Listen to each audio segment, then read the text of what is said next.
Hi, my name is Martin Purnell, and welcome to Off-Grid Christianity, a weekly podcast for those who go or don't go to church and where we can meet and hear from those that have made their faith count.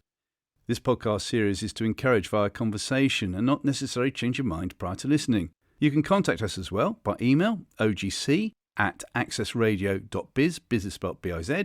Please use this address as we are to start a mailing list which will then keep you informed of all the upcoming episodes and lots more. The address again is ogc@accessradio.biz. So please enjoy today's guest, who is a broadcaster, speaker, Christian author, and a cancer survivor, not once but twice. Our guest is a C-suite global advisor and a former senior executive at World Vision. Global strategy as a chief communications officer was part of her life, which included public affairs, social media, and involving over 500 communicators across 100 countries. Our guest was previously the editor-in-chief and associate publisher of PR Week, the communications industry main magazine. Our guest is now a preacher at St Peter's and St Paul's in Olney, Buckinghamshire, a church which has survived since the 14th century and where a certain hymn was written for the New Year's Day service in 1773. But what was that hymn? What does a C-suite global advisor mean? Why did she turn away from God as a teenager? Where did she go to study Buddhism? How would she describe her ME as an illness? How did she overcome cancer? Not once, but twice. Why is a new book entitled To the Ocean Floor? All these questions, better find the answers, and welcome to today's guest. It gives me great pleasure to welcome to Off-Grid Christianity, Kate Nicholas. Kate, I almost said that all in one breath. Thank you for holding on. I'm really impressed. And where you got all that information about me, goodness knows. I'll tell you, Google is brilliant, and the back of your book is even better. So there you go. Oh, and also your website. So there's some good plugs there. Thank you.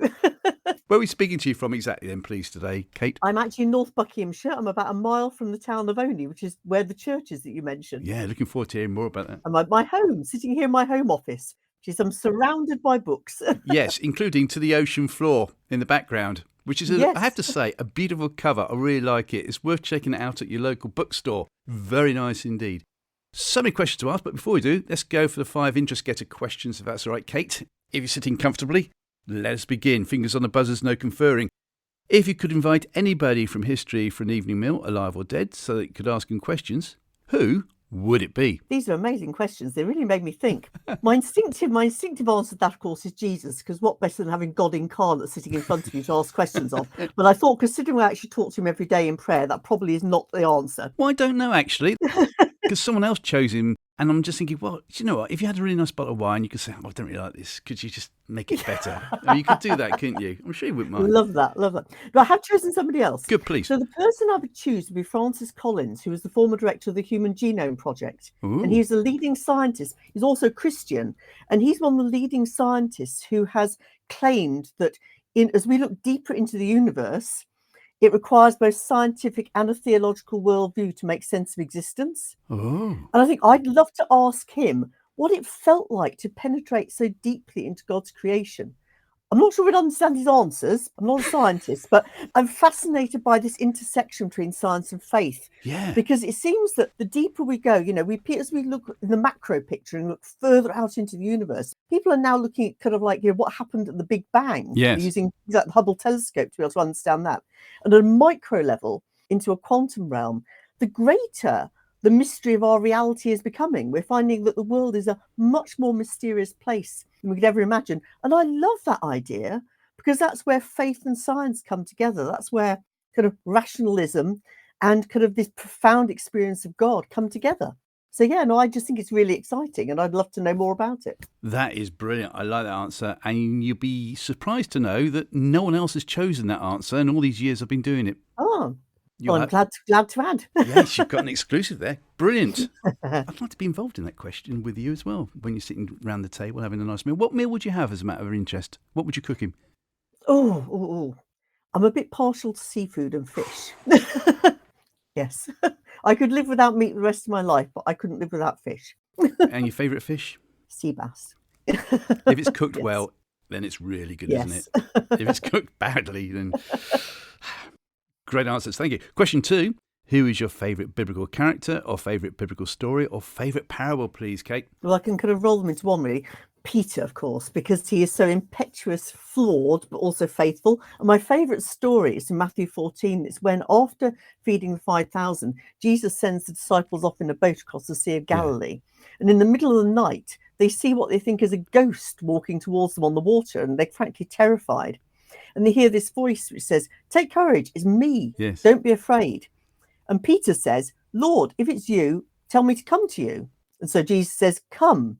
And then, without further hesitation, Peter steps out of the boat and starts to step out in faith and walks out in faith.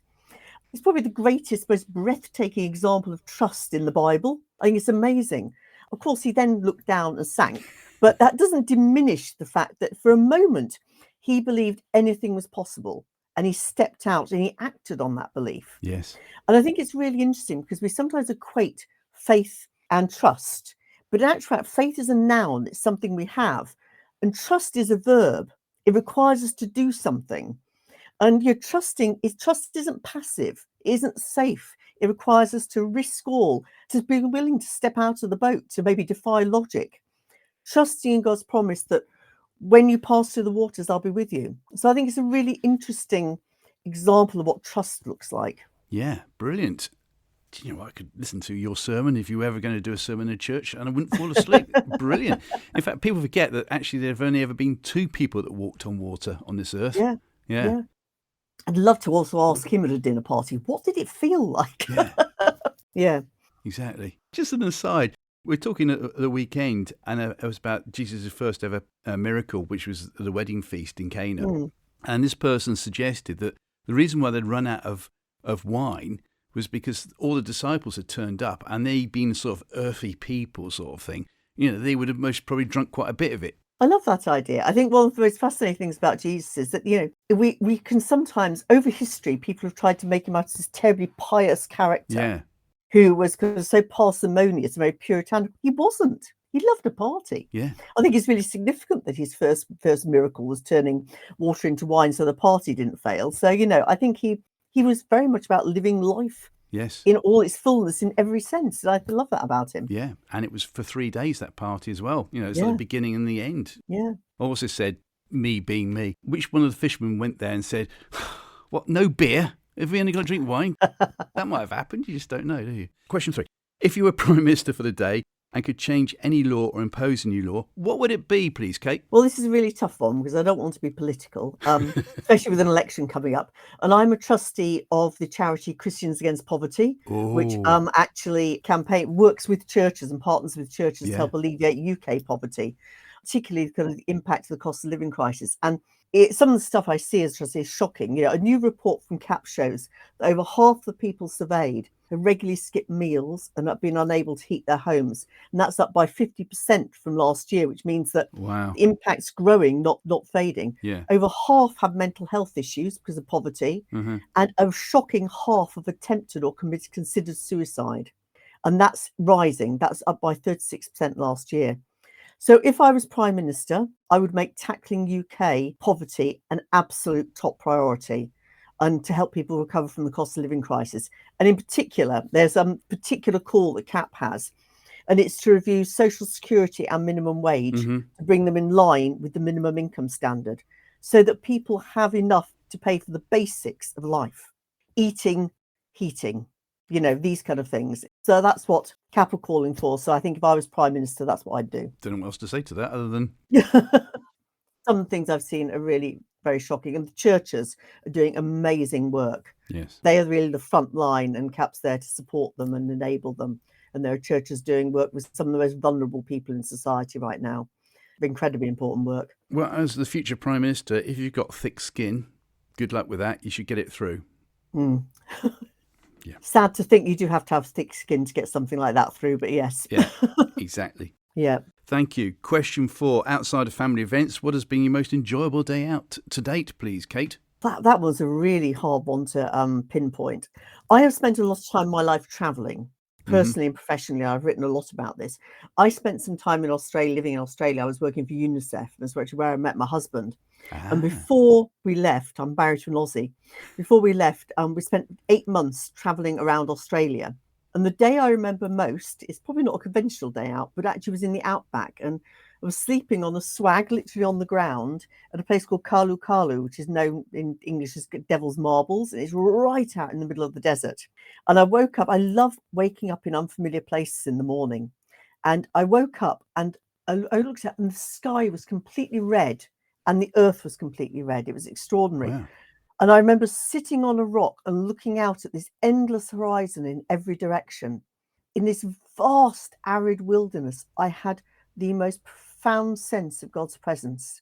I think I understand a bit why Indigenous people there regard the land as sacred. They have Yes. different beliefs, but the sense of God's presence there was so tangible. And it's something I've never really forgotten about. And I think it says something about experiencing God when we come into the wilderness, when we come away from civilization. It's really got me interested in wilderness experiences. And more recently, I've been very interested in the experiences of Jesus in the wilderness, Paul in the wilderness, and also what are called the Desert Fathers, who left society in the 4th century to go and live in the wilderness, try and get closer to God. And actually, I write about that a lot in my latest book, To the Ocean Floor. But yeah, it was an extraordinary day. Never forgotten it. Wow. Fantastic. Just waking up and seeing all the stars, even if it's like red. Yeah.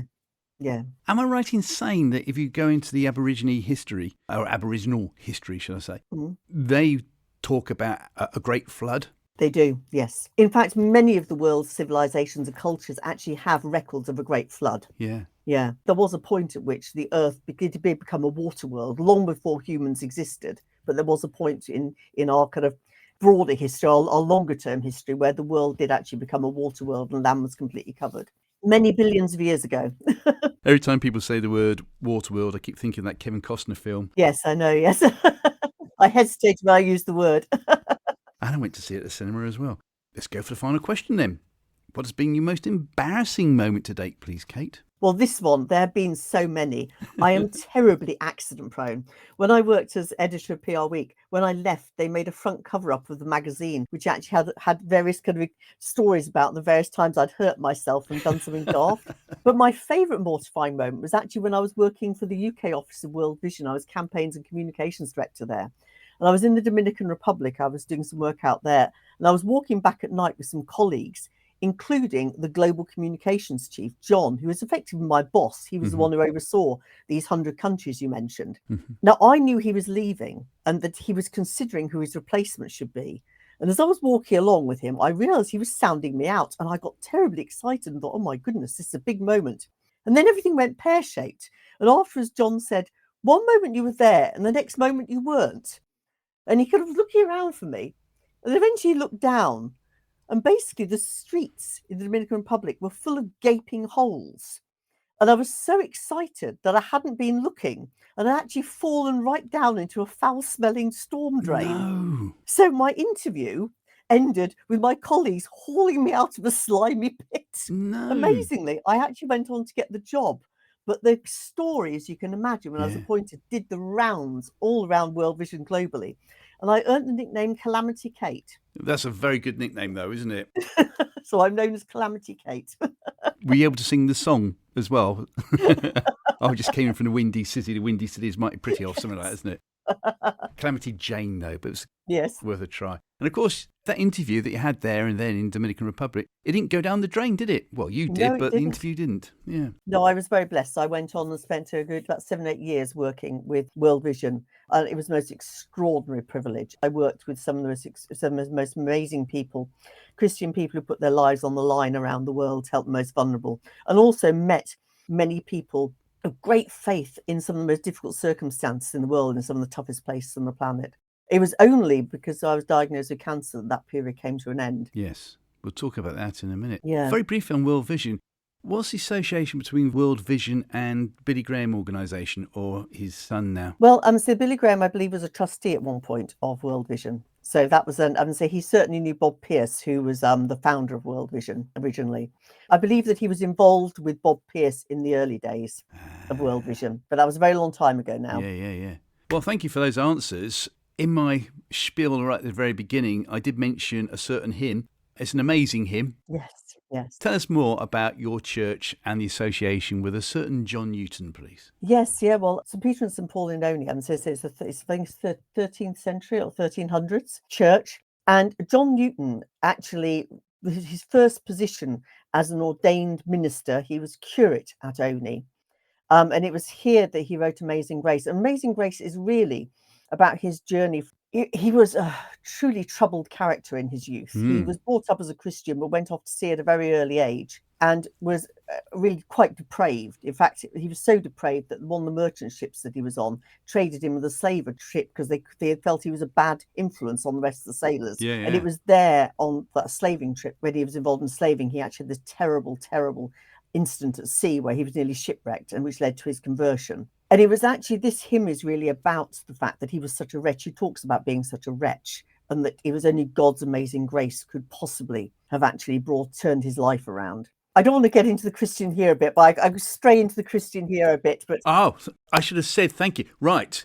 Let's leave that. Yes, there's a connection there. There's a connection there. Good. I'm not saying Newton isn't my hero. I don't want to kind of say, but there's another hero that is connected to him. Oh, that's going to be very exciting. We'll find out then who that is.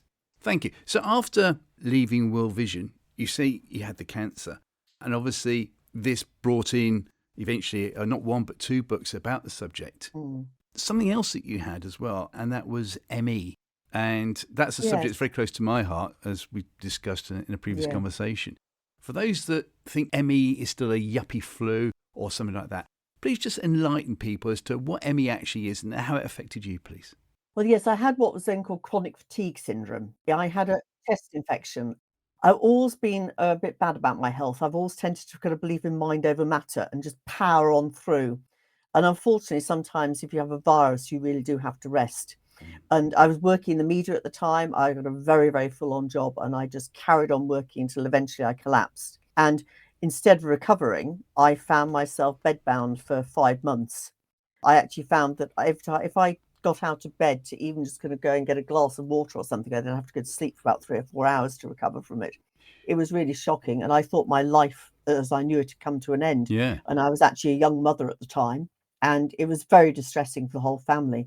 I was very, very blessed, and I actually had a very good doctor who looked holistically at the whole situation. And he managed to get me out of this step by step through a combination of, I didn't have medication, but it was really, he could have took me step by step back into activity again.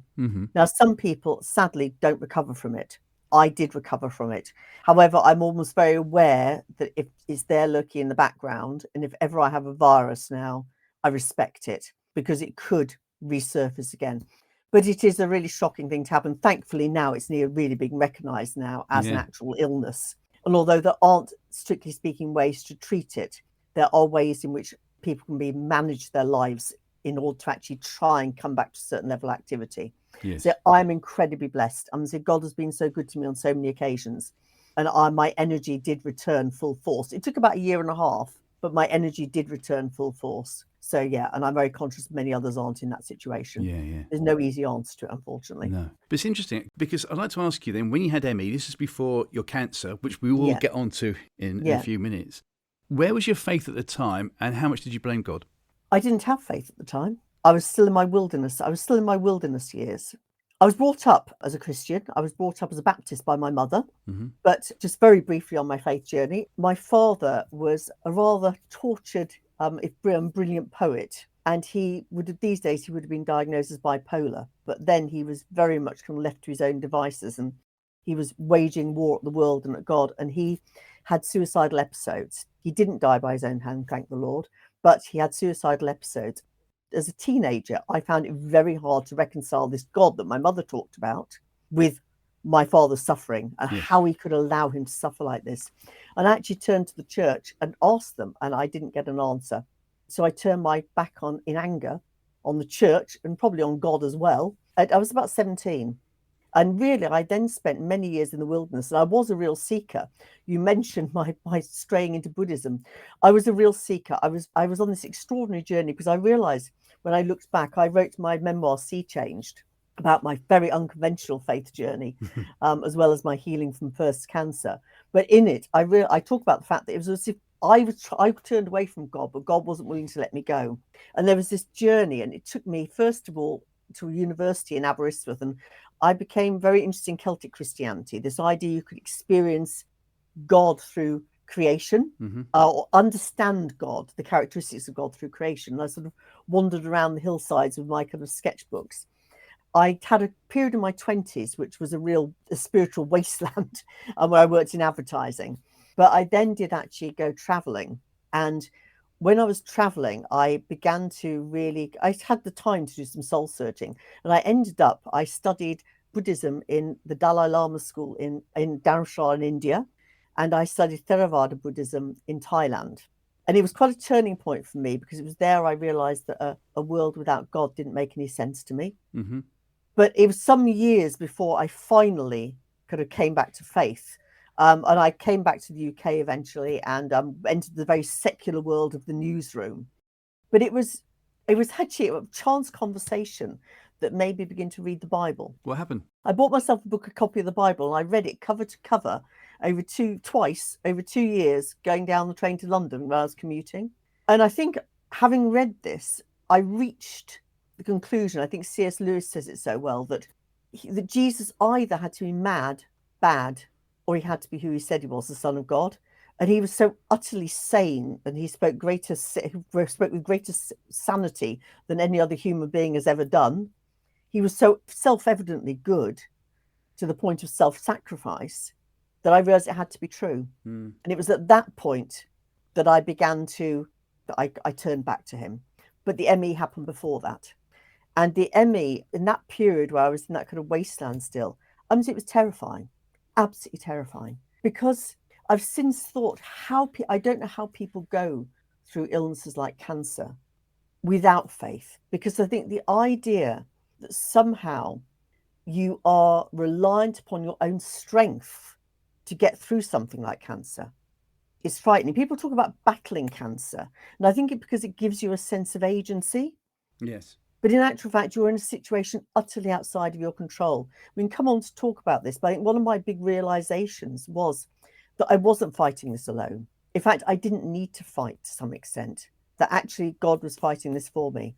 I can't imagine how someone faces something like cancer, faces their own mortality, relying entirely upon their own strength. Yes. And I'm very aware as well that we've got so much to talk about and so little time, but also I want people to go and buy your book, To the Ocean Floor, because otherwise, well, that's a great interview. You don't need to buy the book anymore. Yes, you do need to buy the book. All right. So we're only going to be talking the peripheries, because obviously with a book you can delve right in. Absolutely. Like a surgeon going right in with a knife and ferreting around to get out the cancer. What do you remember that time when you maybe felt unwell the first time, and you go to the doctor and the doctor says, well, I've got some bad news for you? What happened then? Oh, well, I was first diagnosed in 2014, and I was told at the first stage that it was inoperable, and my prognosis was not good at all. It has spread to the pericardial sac around my heart. It was breast cancer, Wow. Stage 4. It spread to the pericardial sac around my heart, and into the mediastinal area near the lungs and up under my collarbone. I actually Googled and found an article in a reputable medical journal that said 85% of people whose cancer spread as mine had died within 12 months. It was fairly bleak. Yeah. My memoir, Sea Change, which went on to be a bestseller for a while, actually, writes about this journey. It writes about my faith journey and this journey through the first cancer. And one of the things I talk about in it is that I think the most remarkable thing about my journey was that, well, obviously I'm here still and talking to you, which we'll come on to. No, actually, I'll tell you about that a bit first, because Please. The extraordinary thing that happened was I was surrounded by prayer. And I sought healing prayer, and I really immersed myself in prayer as soon as I knew what was happening. And actually, one of the extraordinary things is the cancer began to shrink before the first treatment. I went and had the first scan, and I remember the radiologist said to me, oh, there's massive cancer, it's spread. I was like, oh, it's the last thing you want to hear. But then I went back for my pre-treatment scan before the chemo started 2 weeks later, and she scanned me again. She said, has your treatment started? And I thought, well, it was a bit of an odd question, because this is my pre-treatment scan, the benchmarking scan. But, you don't tend to question. I think when you're in that situation, you feel very vulnerable. You don't tend to question the medics. But as I left, I felt prompted to turn around and said, why did you ask me that? And she said, well, it's very strange, she says, but the cancer shrunk, and by quite a lot. And I just said, well, there's a lot of people praying for me.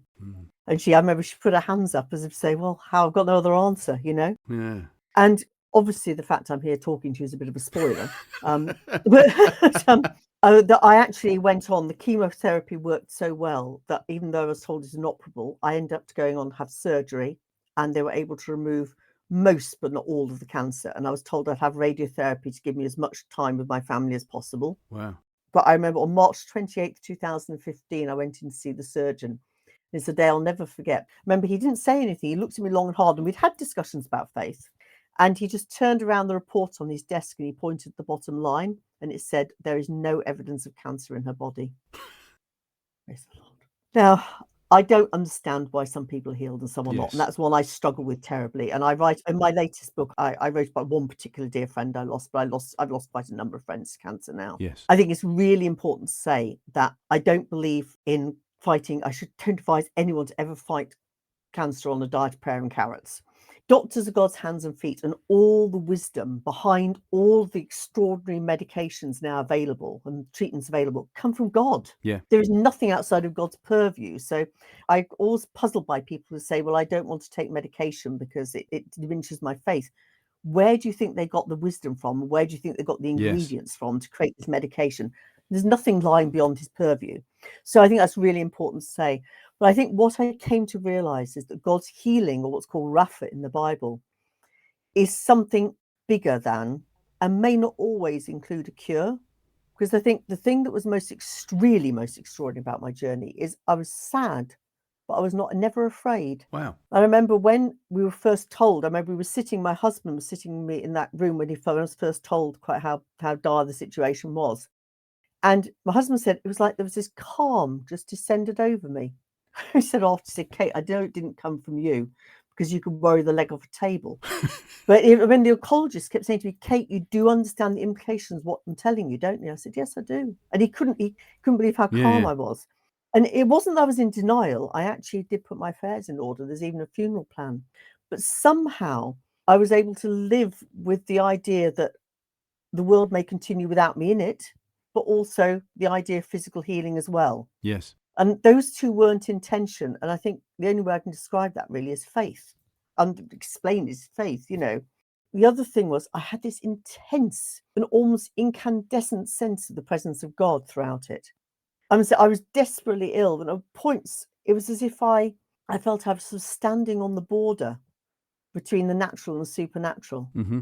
And this is what I one of the things that I did during that journey was I was so ill. I've always lived my life at 100 miles an hour. And actually, God had finally brought me to a standstill. Well, maybe not a standstill. It brought you down to the speed limit of He brought me down to the speed limit, yeah. 30. And I was able to look back over my life for the first time. And I was able to see that what seemed to be the random occurrence of my life actually weren't so random after all. And that actually I could see how God's unseen hand had been guiding me all along and bringing me back to him, and the way in which he'd shaped my journey. And that was extraordinary. And I thought of it as what I call my soul story. It's not just your life story. It's about something more than that. It's about that sense part of you that connects with God and how you experience God. And that's what I wrote in Sea Changed.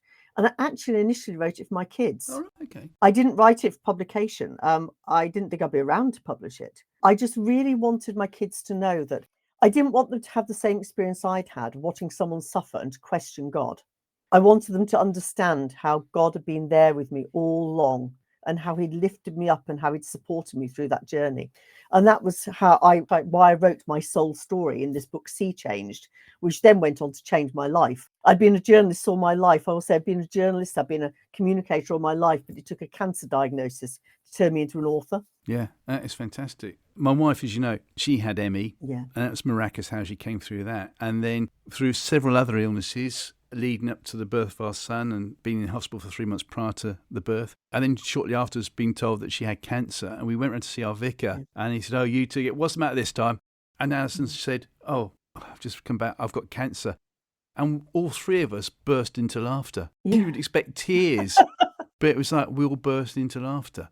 And I can't explain that, why we did it, No. but we did. God gives you strength in the most extraordinary situations. I remember I was doing an interview with Premier Christian Radio, and the interviewer said to me, she said, "Kate, it's really strange. It sounds almost like cancer was a gift." And I thought, well, what an extraordinary thing to say. And I thought, well, of course I wish I hadn't had cancer. I wish my family hadn't been through what they went through. But I can't wish away everything that came with it. Such as? Well, this sense of peace that passes all understanding. I've never had that sense of peace or that sense of God's presence so vibrantly in my life. And also, one of the extraordinary things that happened to me during this journey was I was given a passage at the outset, Jeremiah 29:11. I will not die, but will live and declare the works of the Lord.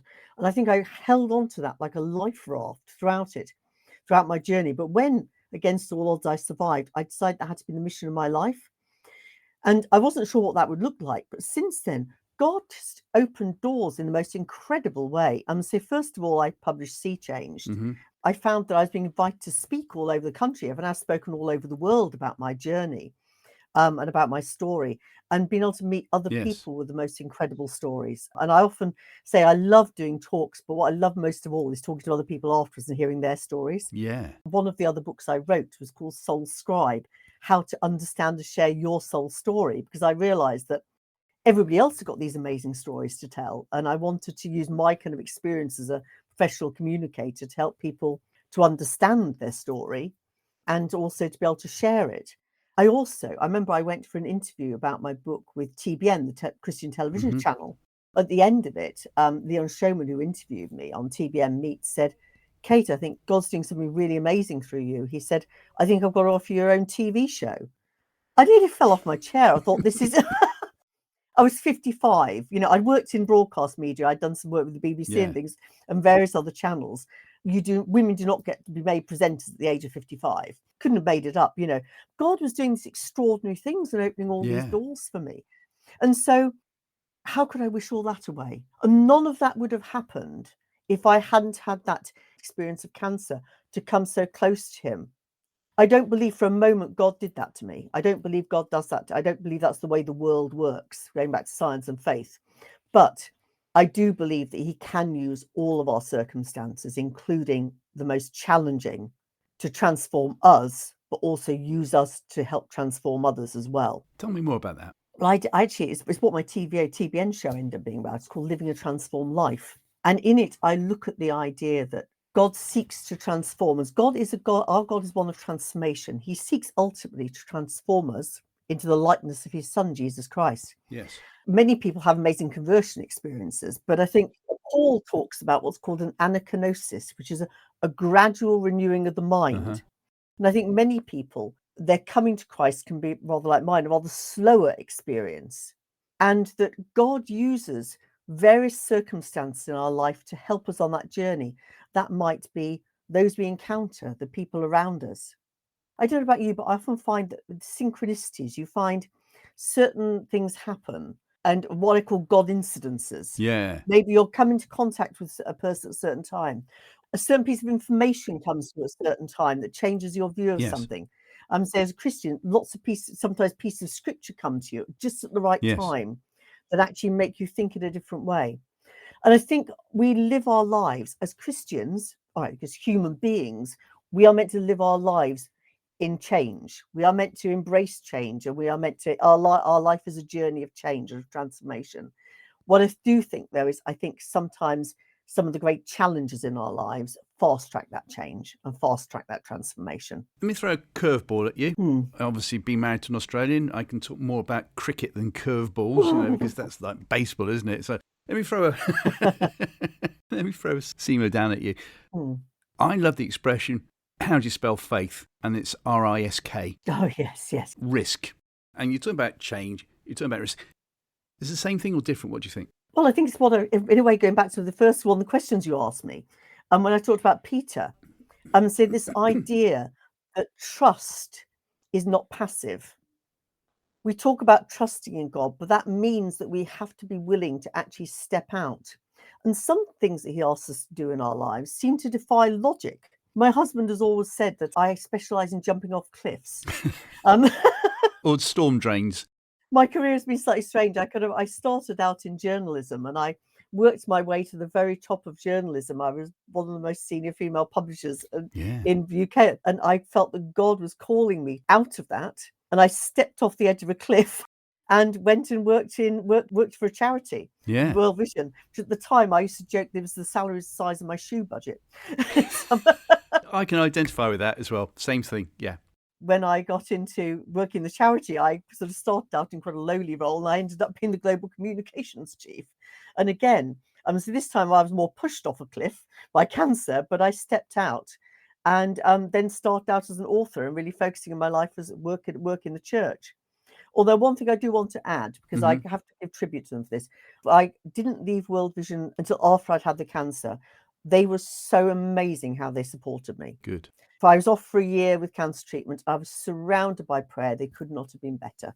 Good. I think I knew that I wasn't meant to go back to them, but I went back out of a sense of sheer loyalty. And also I loved the people there. Yeah. But I think I knew that God was calling me out to do something different. And so an opportunity came up to step out, and they were doing some reshuffling. Yes. And I thought, actually, and God's now telling me, you've got to step off the cliff again. You've got to leave this behind. Yeah, and before all that, I very first started out in advertising, and I did the same thing there when I went off traveling.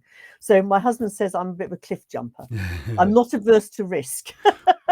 Well, I'm going to bowl a googly at you again now. Yeah. I think you've already alluded to this, but for those that are listening today and have experienced the fact that they feel desolate from God, they don't know what's going on, you could easily say, the reason you survived was because you were in World Vision, emails, everything else, the whole world and his dog in World Vision must have been praying for you. That's, a reason why I survived. Me, I haven't got anybody, so who's going to pray for me? What would you say? It's a really complex one. One of the key things I would say is that when you look at Jesus' own model of ministry, his own healing ministry, yes, he did heal some people because they had faith.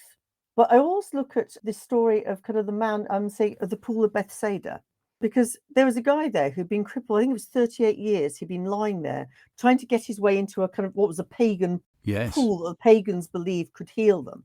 So he definitely wasn't a Christian. He didn't have anyone around for him praying for him. He didn't have anyone around for him as a Christian. He was fundamentally a pagan. But Jesus came to him and healed him. He didn't even know who Jesus was. When the temple authorities asked him afterwards, who healed you? He didn't even know who the temple authorities were. None of us understand the exact kind of relationship between prayer and healing. In my book, To the Ocean Floor, I do look a little bit into some of the research that has taken place around this. There's been some research that's looked at the fact that directive prayers, I pray that so-and-so is going to have this operation and this operation is going to be successful, don't always seem to be quite as successful, if there is such a word, as non-directive prayers. And I think one of the things that I really did learn through my cancer journey was, we talked about this idea of battling with cancer. I started off really praying, Lord, I pray this test result will show this. Yes. But I eventually, through an extraordinary experience I had in my second cancer journey, realized that actually, I realized the power of what I call surrender, and actually learnt to pray, thy will be done, and actually mean it. Because many of us say that, but do we actually mean it? There is a letting go, I think, that sometimes has to happen. Yes. Yeah. So which I can talk about, because that was really the journey I went on in my second cancer journey. Well, let me bring you in on that. And the reason why I'm smiling when you said thy will be done was because in your book, you've got a quote there from Charles de Foucault. I think I said his name badly, but I had to Google him as a result. It's otherwise known as a prayer of abandon. And yeah, I was blown away. Do you know what? I was thinking you'd actually might choose him as your Christian hero. We'll find out in a minute, but obviously not. Interesting idea, yes. So I want to say battling against cancer is similar to his prayer, thy will be done, which you talk about. So tell us more. First, I'll tell you what happened is that after 7 years in wonderful remission, in 2021, in the midst of the pandemic, I found a routine mammogram showed the cancer had come back. And it showed it had come back, and I quickly learned it had come back with a vengeance, and it was really aggressive. I want to say one thing now. Ladies, please go and have a mammogram if you're offered one. Gentlemen, if one of your loved ones is offered a mammogram, please go and have one, because they save lives. It saved my life. Yes. It's fair to say that I think I felt like I was cast into the wilderness a bit. I'd been doing all this stuff. I've been declaring the works of the Lord. And I think to begin with, I was left with this feeling, well, what have I been doing wrong? Yeah. There's a wonderful word in Hebrew, which is used for to wait in the Bible. And it's kawa. And kawa means to wait in expectation of what God might do. And so I felt I was being challenged to kawa. What happened is, and I'll explain this experience because it helps to explain what I meant about abandonment. I started chemotherapy, and in the early stages, I got very, very ill with sepsis. Oh, right. And I became terribly ill with it. And I had this experience of God, which really, I think, goes beyond words. It's what we call an apophatic experience. And I wonder if I can just read you one couple of passages out of the book, because Please. as a writer, having an experience that goes beyond words is a very hard thing, is a very quite challenge as a writer. But this is just a little bit of when I try to explain what happened to me. I am vaguely aware of being wheeled down through the labyrinthine corridors of the hospital to the acute medical unit, where I am placed in an isolation room. As the door closes, I once again descend, down through the waters, away from the light, slowly, gently, until my limbs settle gently on the distant ocean floor. Swaddled in the stillness of the deep, enveloped in silence, all conscious thought ebbs away on the tide. I bathe in the stillness, and silence permeates my soul. Lulled by the invisible rhythm of the depths, time loses its meaning. Dreams meld with reality as I rest on the far seabed.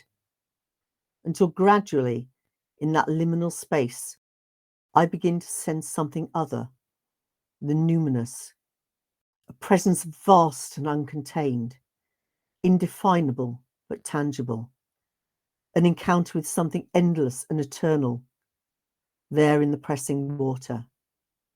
And together we wait in silence, rocked in the arms of the deep. Wow.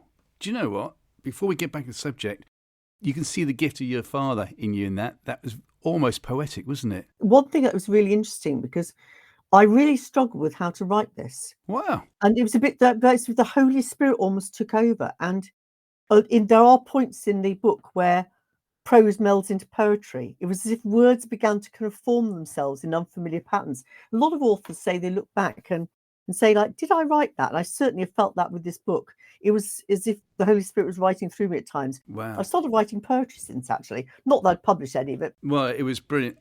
Well, and just to encourage you, because at the very beginning, before we went live, you said, can I read a passage? I said, of course you can. And me being me said, and if you could do it in the style of Richard Burton. And the reason I say that is one of the greatest records ever made, Jeff Wayne's musical War of the Worlds, which Richard Burton narrates. Yes, and the way he speaks, yes. No one would have believed. Mine's immeasurably superior. And I thought you were Richard Burton, seriously. God bless you.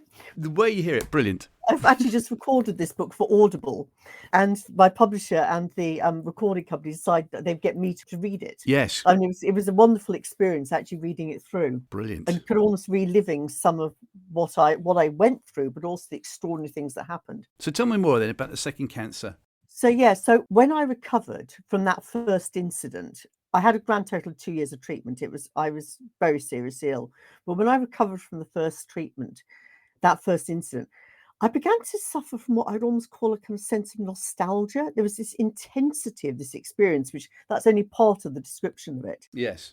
And I found myself wanting to almost, this sounds a strange thing to say, recapture it, almost go into the depths again.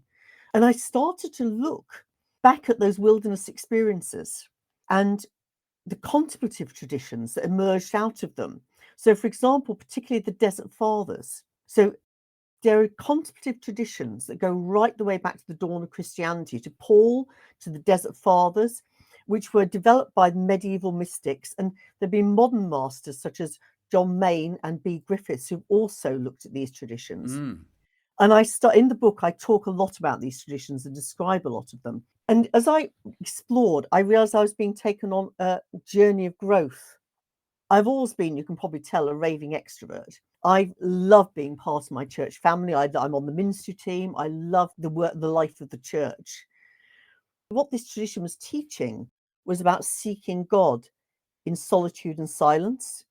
It's interesting, the Desert Fathers, the word to describe them is monachos, which of course is from which we take the word monastery. I remember my sister once saying to me, you're going to have to adopt a monk-like approach to this period in your life, because of course I was in isolation rooms most of the time. I had no immune system and COVID was rampant. And even my husband worked in school, my youngest child was in school, and I had to isolate from them as well because they were bringing bugs home. Yes. And so what I realized that God was teaching me to connect with this more introverted side of my personality. And I think there's also a journey from rationalism, I think, as well, because, I'm an ex-current affairs journalist and I've studied theology. I very definitely had a head approach to my faith. But again, this tradition was teaching me to encompass, a kind of embrace an experience that goes really beyond reason. Yes. And it's interesting, through the process, I began to explore Christian meditation.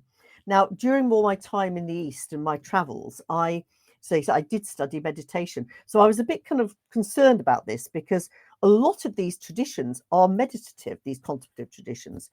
But I realized quite quickly that actually they're very different from the Eastern Buddhist type meditation, in that what they're seeking is not a sort of negation of self, but they're seeking an experience of God. Basically, they're seeking to be still and know that he is God. And it was really interesting. In fact, B. Griffiths, fascinating writer, I talk about him a lot in here, fascinating spiritual master. He was a Benedictine monk who went out to India and established an ashram, a Christian ashram, to try and understand the linkages between the East and the West. And his view was that in the West, our rationalist approach means that we've lost sight of the sheer mystery of God. Yes. There's a writer called Richard Rohr who is incredible, who talks about the two halves of life. And he says there's two halves to our faith life. In the first part of life is very much about control and about understanding. But the second half of our life, our faith life, is about embracing some of the paradoxes that exist in the Bible, for example, some of the paradoxes of faith. It's no longer so much about questioning, it's about embracing the sheer mystery of God. And I think what I realized is that these traditions and my experience were pointing me towards this second half of life faith, which brings me to this idea of abandonment. Because actually, when you embrace the sheer mystery of his faith, sheer mystery of our reality, the sheer mystery of God, we realize that his thoughts are not our thoughts, his ways are above our ways. And so I think then you're more able to trust, to actually take the risk of saying, Lord, thy will be done. Yeah. I don't know the answer, but you do. Yeah. And in our weakness, his power is made perfect, as we're told in the Bible. Yes. And those people are saying, desert fathers, who are they? Is that anything to do with Lauren Hardy? No. No. That's another thing. There were a series of early Christians who, when the state started embracing Christianity and started putting in place a lot of rules, they felt that actually in order to actually get back to the very early church, Jesus' idea of church, and they actually moved away from the cities where it was becoming more institutionalized. And so they went out into the wilderness, and very much led by Jesus' experience in the wilderness. Yes. So that they were very much inspired by this. Yes. Yeah. Get out there and just contemplate. And as you say, exactly. It was put very nicely to me by Peter Mockford, who has done a couple of podcasts with us. The last one being on prayer and mental health. And two things I'd like to say as a result of that. First of all, if you've been prayed for and you feel you've been healed, still go to the doctors, please. Oh, absolutely. Absolutely. Please. Absolutely. Yes, absolutely. And the second thing was so important, I've forgotten what it was. But obviously it was mind-blowing on what Peter would have said on that. I'm aware of the time as well, and I think it's only fair to say, I'm going to throw a bouncer at you here now, all right? Give me just one reason why people should rush out today and buy a book, please. Apart from the fact that you need the kerosene for your private jet to fly around the world from the sales of this book. Ultimately, this is a book about hope. My journey wasn't easy. It did take me to the borders of life and death. In fact, at one point I do come very, very close to death. People have asked me, is what you experienced delirium? Was it a result of having sepsis? Yeah. The reason I know that it's not is because when I came to the point of nearly dying, something extraordinary happened, which made me realise and validated the experience. And I'm not going to tell you what it is because you've got to read the book. Well said. It's about hope. It's about Charles de Foucault as well, The Prayer of Abandon. Please just go on to Wikipedia and read his life. Wow. Yeah. What a step of faith that was and what happened to him. So I love the thing you can just encapsulate it all in hope. I'm also very much aware of the time and just want to say, for those who want to know more about sepsis, then a podcast with Dave Carson, one of the ambassadors for the Sepsis Trust, he explains more about what it's like to be a Christian and then lose both your legs as a result of having sepsis. So we've covered that in a podcast. Brilliant. Kate, we've given enough breadcrumbs thrown into the water about the Christian hero. So drum roll, please. Kate Nicholas, who is your Christian hero, please? So you might think I'd choose the contemplative, but in actual fact, what I would say is that one of the key things about my experience is it changed the way I saw the world. Oh, And I realized that actually meditation and contemplative traditions are not about kind of self-centeredness or kind of self-focus. They actually about equipping you to go back out into the world. So the person I've chosen was very much in the world, and it's William Wilberforce, who, with the aid of John Newton, the former slave trader who wrote Raising Grace, helped to bring about the abolition of the slave trade. Now, when Wilberforce entered politics as a young man, he was almost as depraved as John Newton was. He was very much known for his social life and for drinking and gambling. But about 4 years after entering politics, he embraced Christianity. John Newton was very much his mentor, and initially he went to him and said, well, if I come out as a Christian, I'm going to be scorned in Parliament, so I'm going to have to leave politics. But John Newton persuaded him to stay. He said, stay put, you've been put there for a purpose. And Wilberforce realised that that purpose was actually to bring about the suppression of the slave trade, because he was absolutely horrified, along with a lot of other people, particularly other Christians in what's called the Clapham sect, by the greed of the owners and traders and the sheer cruelty and depravity of the slave trade. yes. But as he spoke out, it seems amazing now, but he met huge resistance. He had assassination attempts on him. He was beaten at one point by an irate sea captain. He had tirades against him in Parliament, and there were various rumours about his morality. And his health was very frail, which is another reason I'm interested in him. He could have very easily just backed away. Yes. And he had repeated illnesses, but he stuck to his guns for 20 years, and he fought along with others to turn the tide of political and public opinion, until in 1807, the House of Commons in the UK voted to abolish the slave trade by a huge majority. His journal says he sat there and wept as others cheered this going through. Then for 25 years after that, he spent his time berating other nations to do exactly the same, until in 1833, 3 days before he died, the House of Commons passed a law emancipating all slaves in the British Empire. Now, I'm interested in Wilberforce, partly because of John Newton, because I preach in the church where he wrote Amazing Grace, and also because I'm working on a forthcoming book about John Newton, and includes his relationship with William Wilberforce. But I'm also interested because although this trade has changed, there are still 50 million slaves in the world today, and we desperately need a 21st century Wilberforce. Yes. And somebody listening today might be that person. Yep. You might also have to realise that it takes 20 years or more to see the change happen. But you stick to your guns, you can do it. If you imagine 30, 40 years ago, if we said the words New Age in a sentence as a Christian, you go, oh, New Age, we've got to talk about it's all New Age. And yet, hang on, we talked about meditation, which if you look in the Bible is there. Sort of about the founding fathers, the desert fathers, should I say, to live almost a reclusive life. That would have been deemed 30, 40 years ago. Sometimes we have to get rid of our mindset. Absolutely. So this is really ancient, Psalm 46:10 says, be still and know that I am God. This is actually just simply going back to a very, very ancient form of Christianity that was espoused by the very first Christians and disciples. So Paul, I talk in the book about Paul and his focus on these traditions as well. So he was very much involved in kind of a contemporary form of meditation. Yes. Tom Wright's written a wonderful book called Paul, in which he believes that actually it was this which partly led to this kind of road to Damascus moment, which is really interesting. Well, I'm looking forward to catching up with you again in a future podcast, maybe in 20 years' time, and say, what have you been doing in the past 20 years? We could wax lyrical over a cup of coffee or something stronger. Kate Nicholas, thank you so much for joining us today. Your book is called To the Ocean Floor. A previous book is called Sea Changed. That's C as in SEA. All good Christian bookshops and other people online are selling it. Can I also add, my website is katenicholas.co.uk, and there are links there to books, and there's lots more information.